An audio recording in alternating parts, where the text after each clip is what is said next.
I was lucky I went to the same school from kindergarten all the way through high school, and then went to Rollins College for undergrad in Winter Park, Florida, where I studied computer programming, computer science, and music. And I had two major instruments, voice and piano, and a minor in math for I don't know why.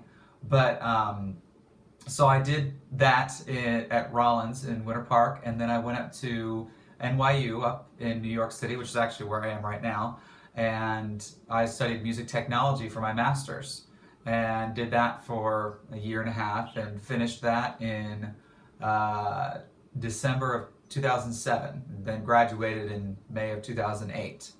And that's pretty much my educational background, and everything was rooted in music. And it's funny because the reason I did computer science is I thought that that would be the more realistic career option, and music was just going to be a fun side hobby, and it didn't quite turn out that way.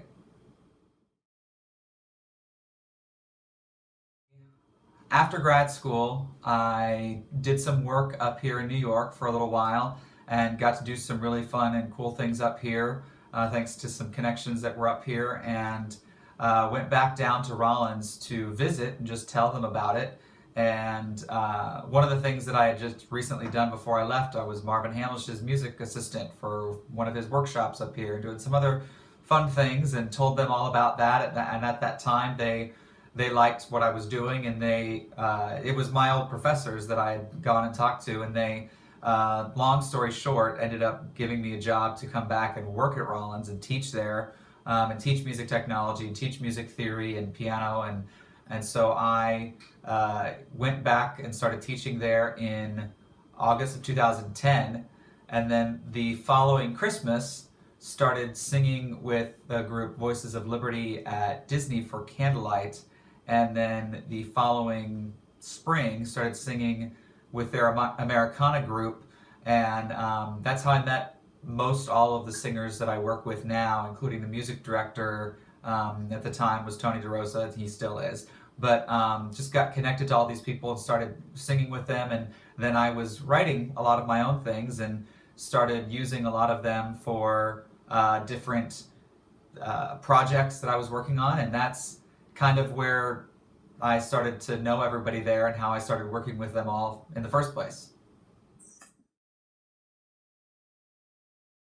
Well, similarly to I mentioned Voices of Liberty, and Derek Johnson created that sound, and deserves all the credit for that, because that's something that he created, as opposed to a lot of sounds right now that are being imitated in theme parks all over the world. But he started that sound, and I definitely wanted to take advantage of that and use a lot of the different people that were there. And what that sound was, it kind of exists as its own sound based on who's there that day, and it will change daily. And so the music was written so that everybody's got to be extremely talented to be a part of that group, but it's kind of if you can fit a role and go in, and there's multiple people that will fill those roles.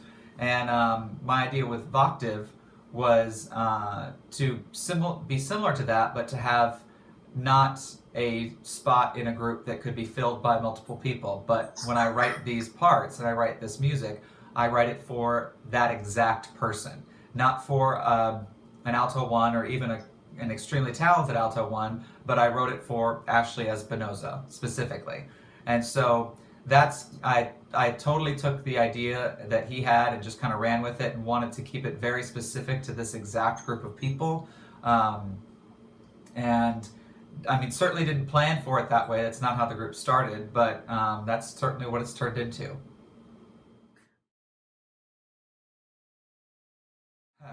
Voctave is performing as much as we can, and we've just recently signed with an agency, Opus 3 Artists, and it's good because they're trying to get us out there performing and working different places. The group is not to say anything awful or surprising about any of them, but we're not a group of just 20-year-olds that want to get on a bus and tour the country. everybody in the group has families and lives and full-time jobs and homes, that we're not going to just get on a bus and go do a nationwide tour for 3 months.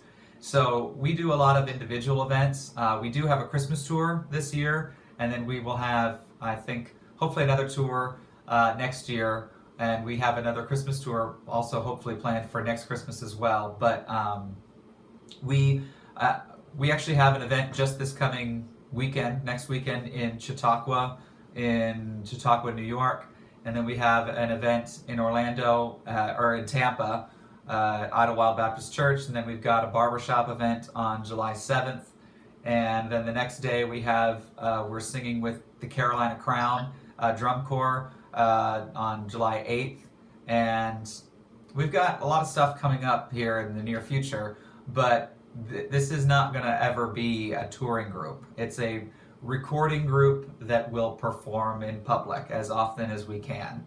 So that's, a lot of people are always like, well, send us your tour dates or let us know when you're going to be in Virginia. And I'm like, bring us to Virginia and then we'll be in Virginia.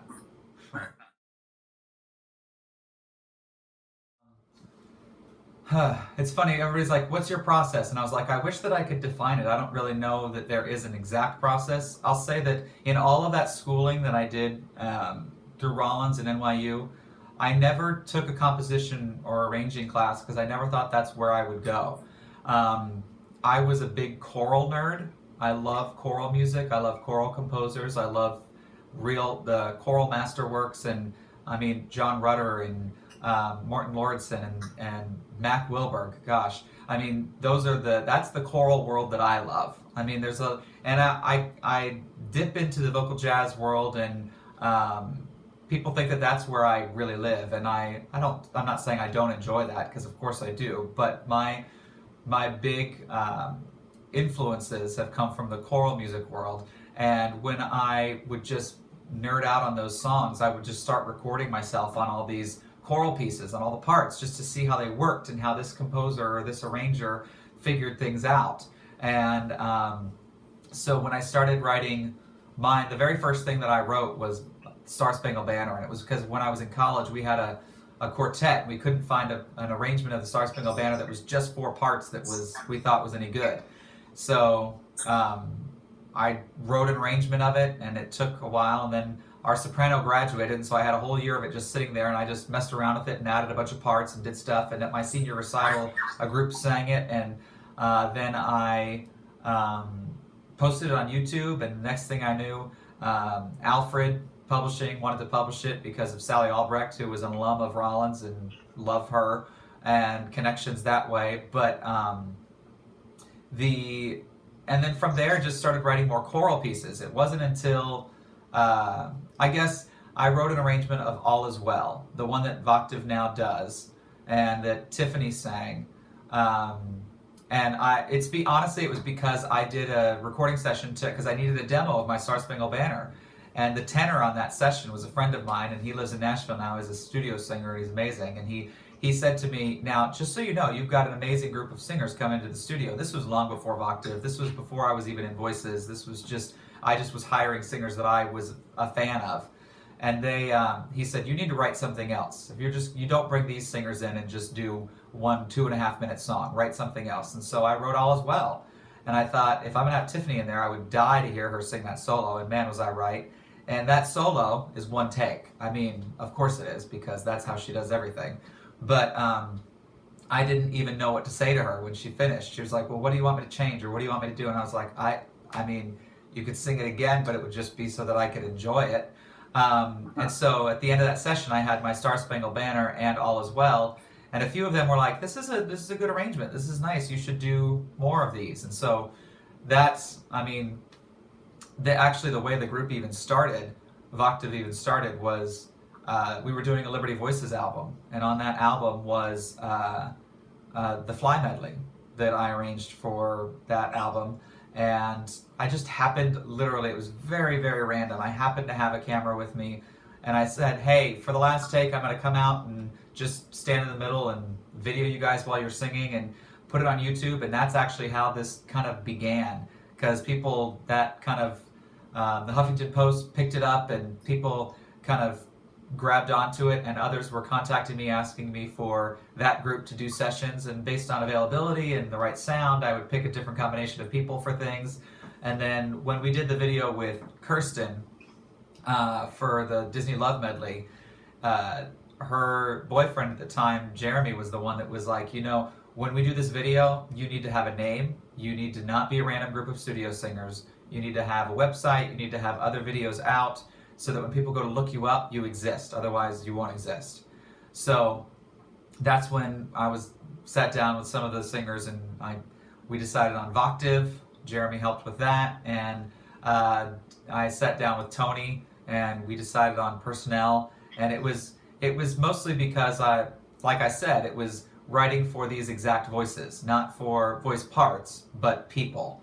And so it was just the right combination of people and personalities and voices and everything. Because I mean, in our town, there's freakish singers that, I mean, it could have been a myriad of combinations that we could have had, but this, I think, was the right one for this group. This will be funny. If they want Voctave arrangements, anything that is available on the Voctave website and on my website, which is Voctave.com and JameyRay.com. You gotta spell my name right though. It's JameyRay, not IE. I think that takes you somewhere not there. But either one of those have the Voctave arrangements. There are a couple of choral pieces that I will have up there, but all of my published choral pieces are with Alfred Publishing, and you can either go through the Alfred website or just through J.W. Pepper. And there's a new one that's actually going to be the first crossover. It's a Voctave piece that Alfred's putting out. It's the You're a Mean One, Mr. Grinch. And so, but I get requests daily for arrangements that are not up on the website, and they are never going to be up on the website because of copyright. And I even have a disclaimer on the page, because I would spend my whole life just responding to emails saying, no, it's not available, no, it's not available, no, it's not available. And so I'm like, if you're contacting me about an arrangement that's not listed, don't waste your time, because I'm not going to respond. I wish I could sell all of them. But if it's not listed, it's not going to be available. But there's still a number there that are available, that are good, and I actually got the rights to. Thank you, copyright owners. I'm working on some, but most of them have just been denied. So, oh well. We'll just keep them for ourselves, because I got the approval to do the arrangement and for us to perform it, but not to sell it.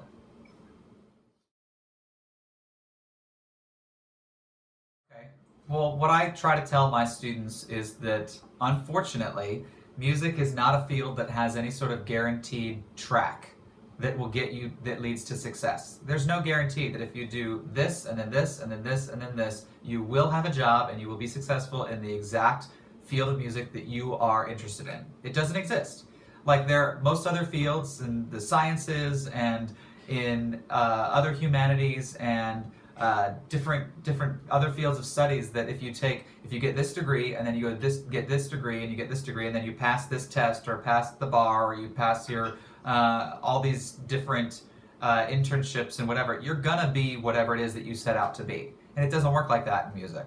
And so what I tell people to do is to find someone to find many people who are doing what it is that they want to do. And people like to talk about themselves. So I tell them, take them out and say, how did you get to where you want to go?